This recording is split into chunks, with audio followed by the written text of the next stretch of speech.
కొంచెం దూరం నమామి చంద్రవదనాం చంద్రాం చంద్ర సహోదరీ చతుర్భుజాం చంద్రరూపాధారీం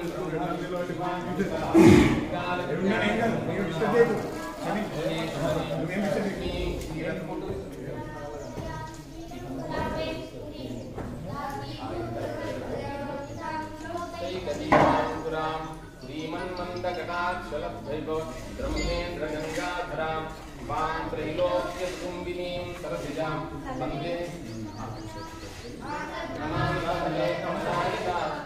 కొంచెం దగ్గరగా ఉంటారు. నైవేద్యం సమర్పయామి. ఓం యో దేవస్సవితా కొంచెం దూరం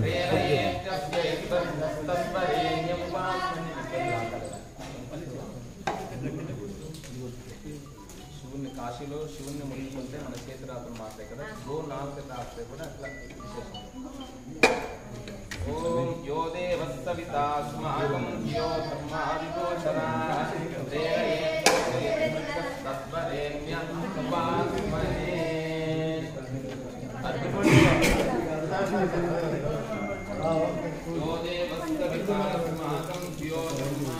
కొడతారు, ఎప్పుడు కొడతారు తెలియదు. జర దూరంకి వెళ్ళి కొంచెం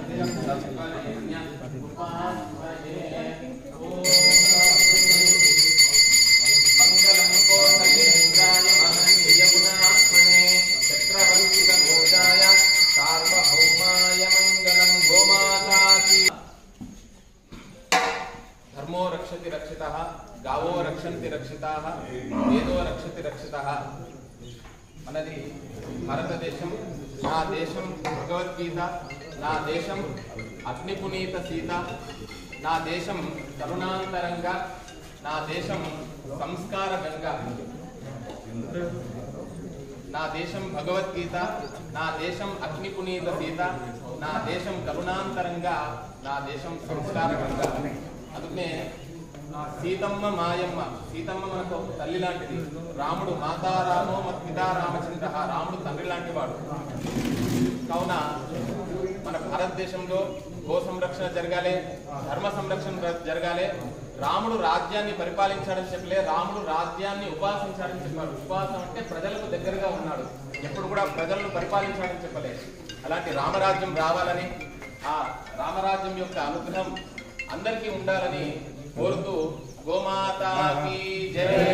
రాముని రామరాజ్యం రావాలంటే అందరికీ అందరూ కూడా 13వ తేదీ రోజు ఓటు హక్కును వినియోగించుకొని రాముడు లాంటి రాజ్యాన్ని ఎన్నుకోవడానికి, రాముడు లాంటి రాజు రావడానికి మనమందరము కూడా సంరక్షించబడాలంటే 500 సంవత్సరాలు చేయలేనటువంటి పని ఆ రామచంద్రుడు వచ్చాడు. ఇప్పుడు మనం చేసేటువంటి పని మీద భవిష్యత్ తరాలు, మన జీవన విధానం మన గురించి జీవించాం, తరతరాలకు కూడా మనం అందించాలంటే, సంస్కారాన్ని అందించాలంటే తప్పకుండా అందరూ కూడా ఆ రామచంద్రుణ్ణి, అయోధ్య రాముణ్ణి, కాశీ విశ్వనాథుణ్ణి, ఆ శ్రీకృష్ణ పరమాత్మను కొలుస్తూ జై శ్రీరామ్.